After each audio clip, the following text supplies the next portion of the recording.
Hello, hello. Are you jamming to the music too? I was like, okay. I know, right? It's pretty chill. I'm always jamming to it. You should Hello, have that hello, more. everyone. I am back again. Today has been just glorious. I love having these conversations. Like I've said before, the women and the people that I bring on these soul chats are people who inspire me.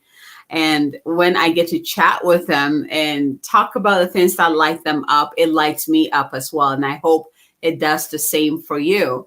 But also, I get to introduce them to you. So you get to reach out to them and talk to them and find out more about what lights them up and how you can apply that to your life too. So I was going to say something else and then disappeared. It will probably come back in again. But right now I have Bridgette with me. I met this woman, like the first time I saw her was in a group call, in a collaboration group that we're in. And I remember like I couldn't stop looking at her eyes. Like this is on camera. And I'm like staring at her eyes because there's so much deep wisdom that is within it. And I just wanted to get to know her. It pulled me right in. And I was like, who is this woman? What does she do? And it was your eyes and also your hair. Your hair. Yes. She just has this thick, gorgeous hair. And yeah, I had to get to know her. And the more I get to know her, the more I understand why the eyes show those deep wisdom. So I'm really excited to bring Bridgette on here. And I think you enjoyed this chat too. Yeah, we're gonna have fun with this. So first of all, welcome, Bridgette. And is it Bridgette, or I know you shorten it sometimes? What do you prefer? Um, so that's actually a funny story. So Bridget is what I've been called most of my life, but by my friends, people usually call me Bridge. And so long ago, when I was concerned about people finding me on Facebook, I shortened my name on Facebook to Bridge. And then people who didn't know me yet started calling me Bridge. And I felt weird about it at first. And then I was like, no, I kind of like it because it feels like we're all friends. It feels like we're on a shortened Oh, nickname basis. So I kind of like it. You can totally call me Bridge if you'd like. cool. Well, I like to call people by their full name. So Sure. if it's okay, I'm just gonna call you Bridget. That's cool. I That's do cool. that a lot. My husband, when I met him, he was like Steve, and I was like, "Is it okay if I call you Steven?" And he's like, "Well, with that accent, yes." Yes, I like it. So okay, cool, cool. I was like, okay, let me just make sure if you prefer one over the other. Yeah. Okay, cool. But either one is gorgeous. So, Bridgette, welcome. And first of all, thank you for joining me for this chat. I'm really excited to have you here with me today. I'm excited to be here. I think that we're going to have a lot of, like you said, I think we're going to have a lot of fun. I have a good feeling about it. So let's So yeah. start out with this because I know you. I get to hang out with you more often than most people who are watching.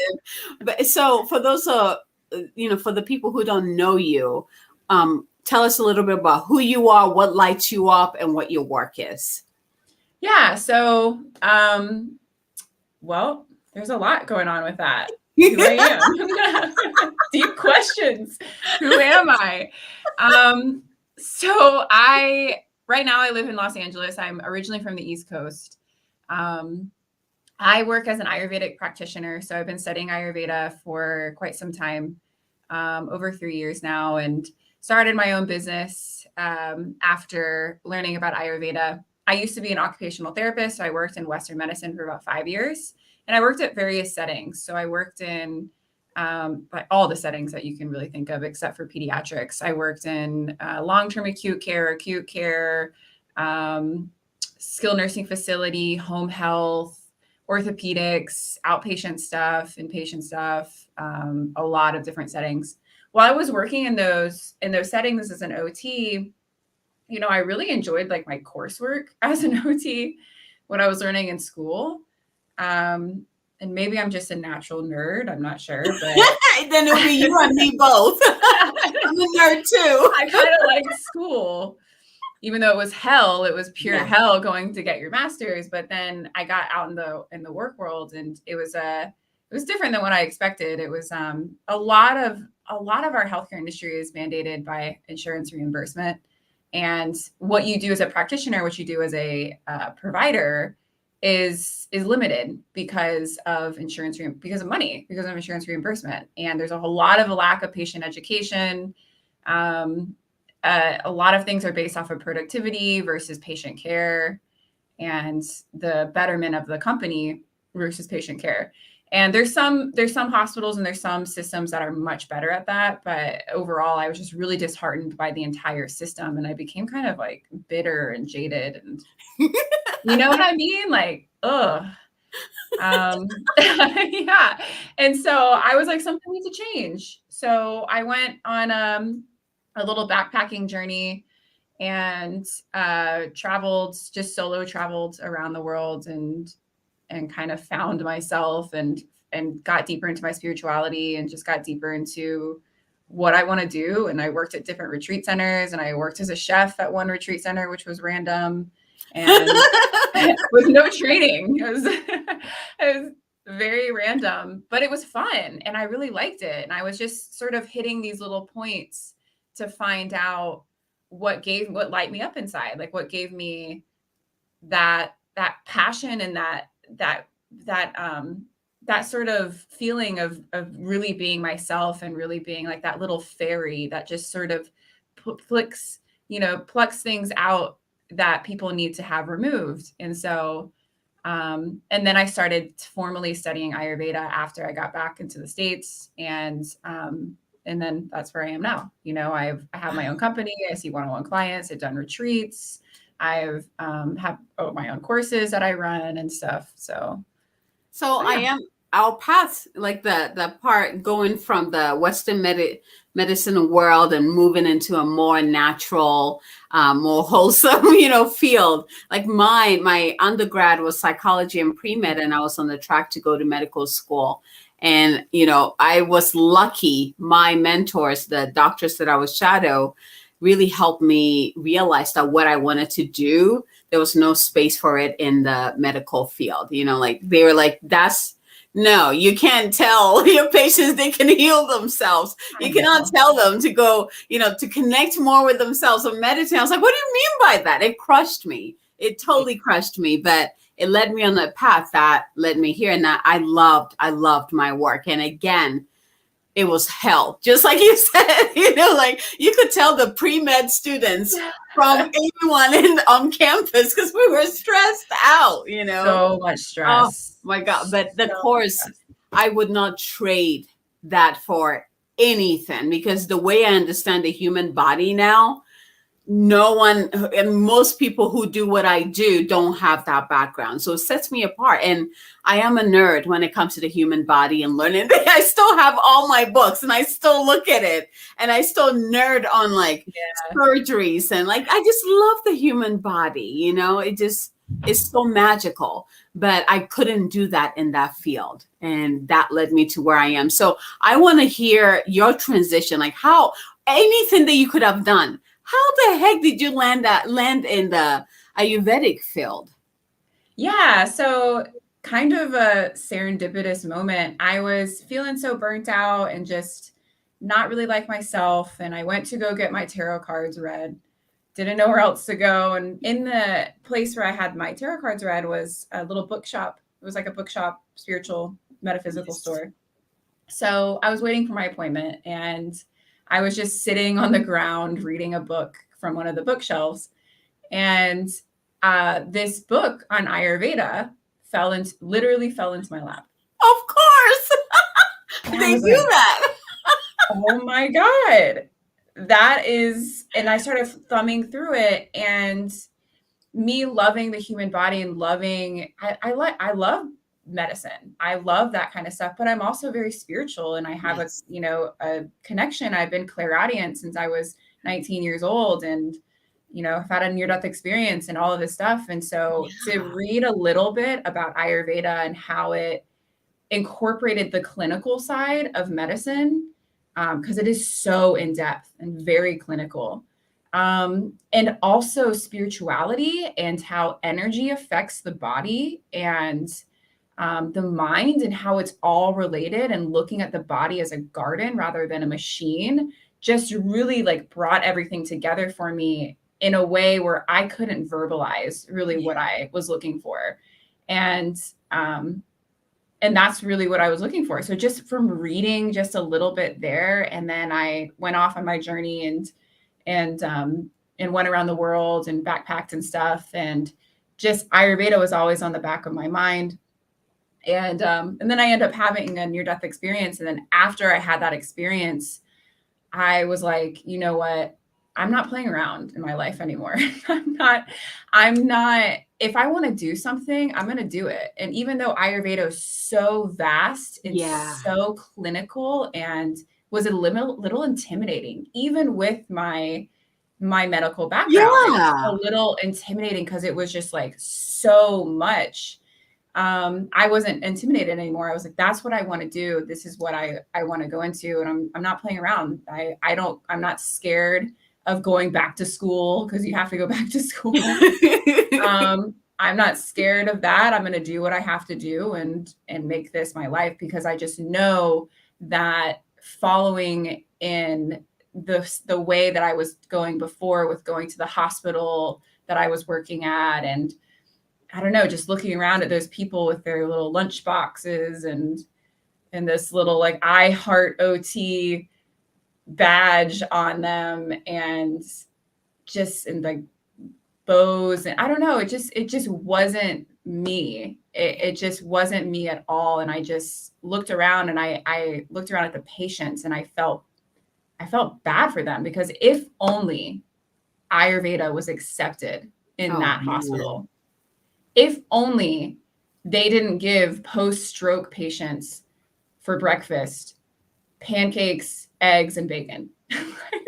Post-acute stroke.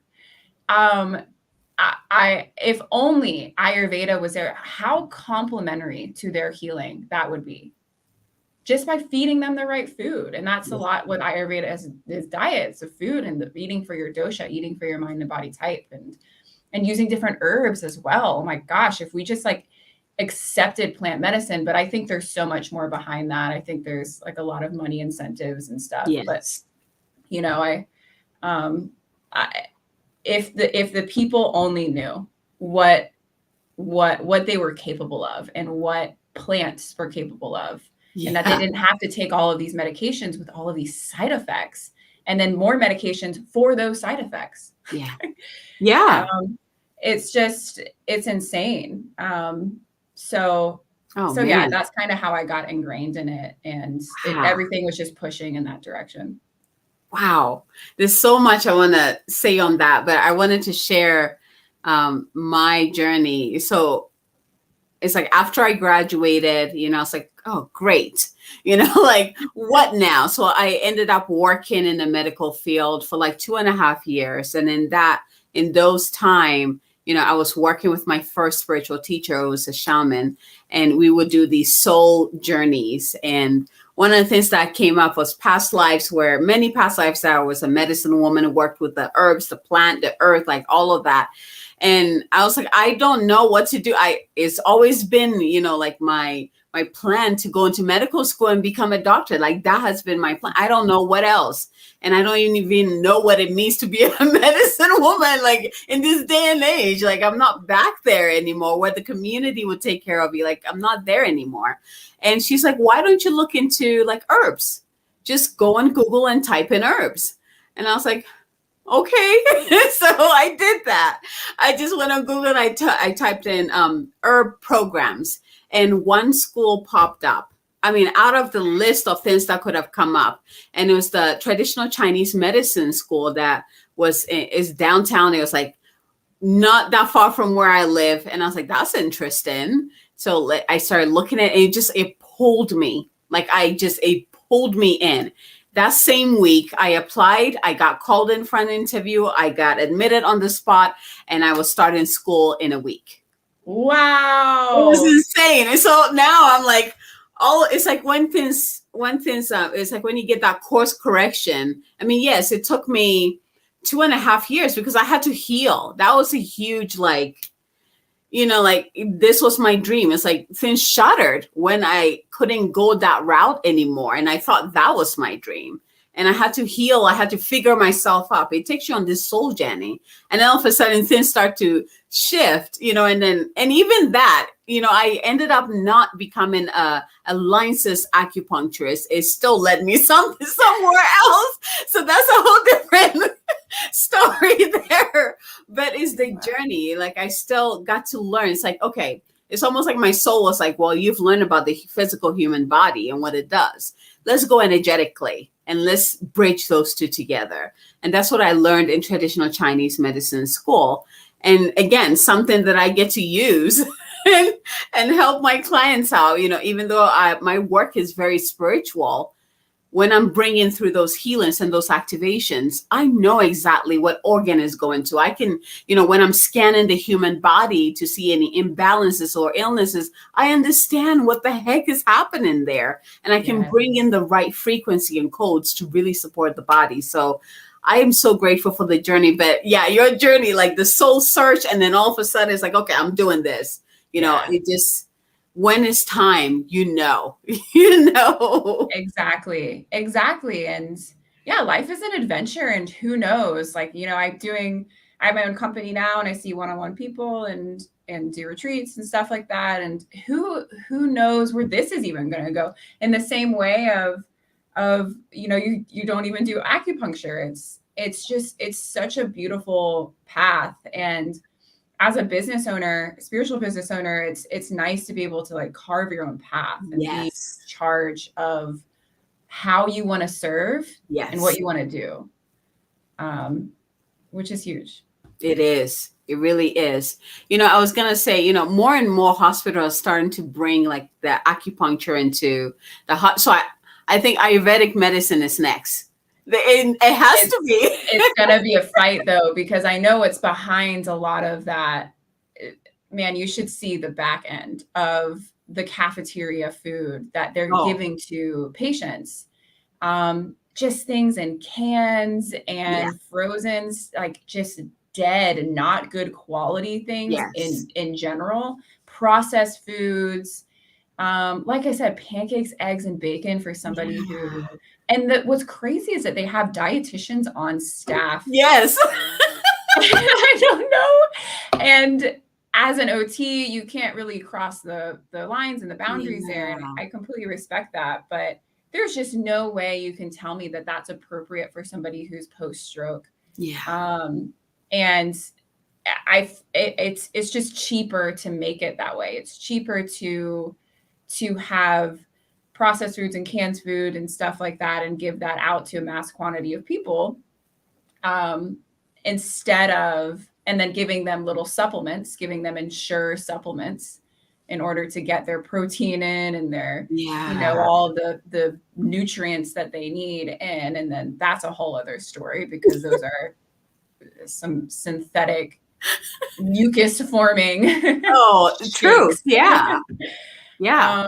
So it's just cheaper to do it that way than doing something else. But one day I truly do think that hopefully humanity as a whole will come to this realization. And I think that's what it's going to have to take for there to be real change in that healthcare environment. Sure. I totally understand. It is. I mean, even now seeing more acupuncturists, that it wasn't easy for them. Mm-hmm. It took a lot. I mean, they still have to deal with, most people don't understand these natural medicines. They kind of come to it at the very end when Western medicine can't do anything, and then they come there. But it's like, if you understood that, these, Chinese medicine, Ayurveda, is about wholeness of the body. So the sooner you start, the better it is, then you won't get to that end where it's like all hope is lost. And then you're like, well, that didn't happen. Well, it's going to take a while, change a lot of things. So humanity is shifting, and that's where we need. If humanity is requesting more wholeness it's like a no-brainer. wholeness in healthcare. Like they go together, but somehow it's been so misguided. So I feel like humanity, the more they ask for that, the more it's going to be pushed. Like all these natural medicines will be pushed forward, and it needs to be. Like, honestly, I dream about a time where all the medicines will come together, because there's a place and a time for surgery, or certain there's just some things that you need from there, and so Totally. all of them need to come together and just create something badass. Yes, something badass. I know. And like, it's I think we choose our problems at the end of the day. It's kind of like, what problem would you rather have? Yes. And to me, the problem of people not understanding Ayurveda, or people not understanding, holistic health and herbs, and the power of food as medicine, and how aura affects the body, and how the mind affects the bodies and tissues. The problem of people not understanding that, and it not being integrated, to me, is worth it, because I know how powerful this stuff is. I mean, people have gotten off of medications within a couple weeks, bad medications that destroy the liver in a matter of weeks, years and years of issues in a matter of weeks. And there's just no denying that power. And this is stuff that's been around for over 5,000 years. Oh man, yeah. Old medicine. Yeah, same as Chinese medicine. They're very, very, very similar in a lot of ways. And I feel like there just needs to be more respect for that type of wisdom. Absolutely. Yeah. I got introduced to Ayurvedic medicine when I was in Chinese medicine school, because some of the students and the instructors knew about it, and they would kind of mix it in or kind of throw it. I'm like, what are you talking about? And I haven't really dove into it, but I've gotten as far as to knowing that I'm Kapha. I think it's Kapha. Is that how you say it?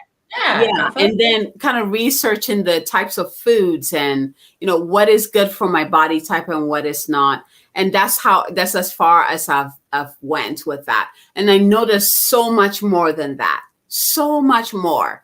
And so just even that, just knowing my body type, understanding my body and what is good for it. And I know Chinese medicine is the same way. There's some foods that it's like, no, you can't eat that, And I think the kapha, now you have to correct me on this, there's something with the spicy foods. Is it good or not good for kapha? I feel like it was like the fire that the kapha needs, but yeah, please correct me. So you have these different doshas, and the doshas it depends on the context of what you're speaking in when you speak of the doshas. So the doshas, they can be seen as your genetic mind and body type, so who you are genetically and what your tendencies are. And you can be a balanced kapha, or you can be a balanced vata, that's another dosha, or you can be a balanced pitta, or you can be a combination of those things genetically. Yes.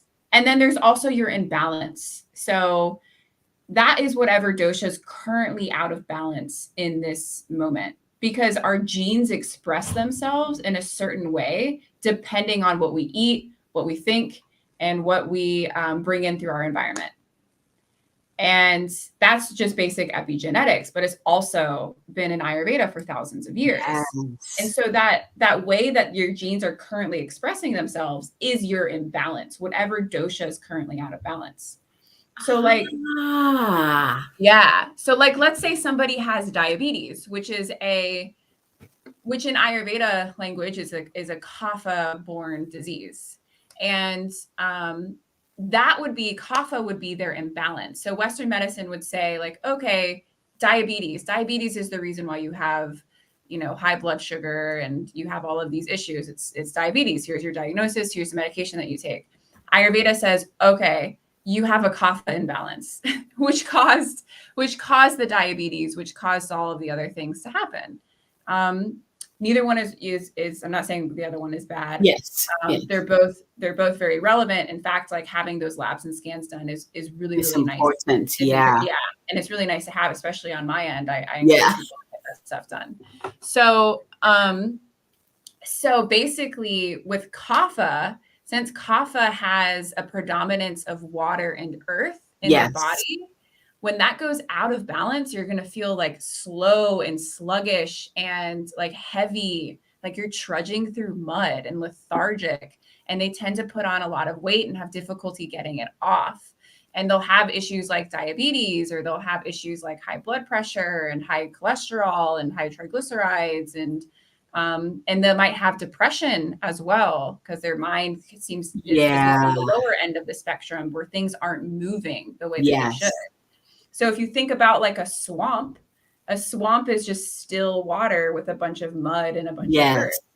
There's not a lot of movement in there. So you want things that are spicy, to answer your question. You want things that are spicy to put the fire under that so that it moves the water. Because you need to have your circulatory system moving. You need to have your lymphatic system moving. You need to have the muscles of the body stimulated. All of those things, which they don't get stimulated, they're stagnant. They're stagnant, and which I know is another term in traditional Chinese medicine. Yes. Stagnation. Yep. It's that stagnation is something that will cause disease. Yeah. And so you need movement, and you need things to be excreted correctly. And so that's what the spicy foods for kapha imbalances do. You know, the funny thing, I cannot eat. So there's a huge medicine thing that ties me to like hot pepper. So like cayenne pepper, habanero, I cannot eat without them. Like I get physically nauseous if there's no, my husband is like, just get a little necklace vial and put some in there so that wherever you go, you have it. I cannot eat without them. I get nauseous, especially when it's meat. I would just put powder all over it and I eat it like it's nothing. Like it's not as spicy for me, I love hot foods, and it makes a lot of sense. And I know also that there's such a thing as too much, too much fire. Totally. You can go and then it will just dry everything out. So I have to I have to create that balance there. But that's something it's a staple in my food intake. Like I need that spice. Yeah. So it's really cool to see. My body is like, I know what I want. We need to move some stuff. And that's where that nausea comes from, because it's stagnant water in the stomach. You might have lower appetite as well, not really feeling that hungry. Nausea is a big one for people who are kapha. They need to move, and then that fire brings the acid back to their stomach so that they can remove some of the excess mucus that's in there, and that stagnation, and then eliminate it throughout the body. Eliminate it when you poop, which is one way we eliminate things is when you poop. So with the dosha, so how many? What is? I know vata, pitta, kapha. What is there more? Yeah, so there's vata, pitta, kapha. Now those are the three main ones. There's combinations of those too. You could be you could be like a pitta kapha, or you could be a vata kapha or vata pitta, or I'm a pitta kapha. You feel like you're a pitta kapha. I have those two, but I thought it was wrong because I thought you couldn't have the combination. So I always say kapha. Yeah, for sure. You can absolutely. Most people are a combination, for sure. It makes sense. Yeah, it makes sense. So for someone starting out, I would say work with a practitioner. This is not something that you go research. It's like you can kind of learn a little bit, but it doesn't do justice unless you actually work with a practitioner who knows and can, steady your body and help you understand your body. This is medicine here. It's not like I'm going to go find my sun sign or my moon sign kind of thing, right? Yeah. And so, but if someone is starting, if they just want to kind of like yours, the book fell on you and you kind of just looking through, what is some main things that is good to know about themselves? That's a great question. Yeah. I always say when you're like looking up the doshas and stuff, like it's fun to like go online and Google what is vata, what is pitta, what is kapha, what are the different tendencies and there's so much stuff out there. There's so many websites and stuff out there. And then there's quizzes as well of like dosha quizzes. I even have a quiz on my website, but nice. I always kind of give a caveat as far as quizzes, because quizzes are kind of fun and they're kind of something to get you a little interested in, Yeah. but it's not a diagnosis. It's not something that you can just take a quiz and then know automatically what's going on with your body and how to treat it Ayurvedically, because there's so much stuff that goes into it. It's kind of like going into WebMD, plugging in your symptoms, oh God. and then coming up with, I don't know, cancer. Don't do that. You know what I'm saying? It's kind of the same thing. Yeah, don't do that. That's gonna give you anxiety and all of that. Yeah. So, you need to really have like a full dosha assessment if you want to know what your dosha is. As far as starting out, there's plenty of books out there, like little starter books out there that you can just learn a little bit more about Ayurveda and learning about the lifestyle of it. Because at the end of the day, Ayurveda is a lifestyle that you live. It's the day-to-day stuff that you do. It's not like a diet that you just stick to for a couple months and then, it's like, okay, back to eating cheesecake. It's a lifestyle. Like, you're living with the circadian rhythms of the earth. There's an Ayurvedic clock, some of how you should be conducting your day to really be in connection with nature, because our bodies are nature. So would we should be in connection with the circadian rhythms here of earth. And if we're not, that can lead to an imbalance and that can lead to disease. And so these daily practices like tongue scraping and oil pulling and waking up early and doing a little morning practice and having lunch be the largest meal of the day, that's huge.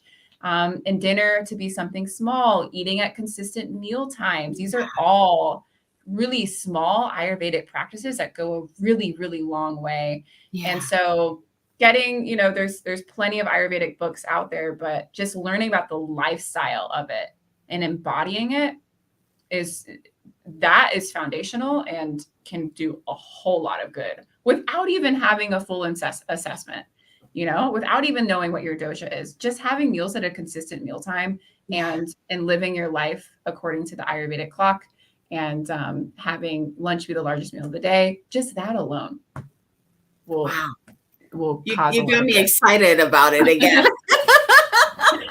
Yes. Yeah. I'll have to go look, because I'm curious about the clock. I remember, but I need to go refresh on that again.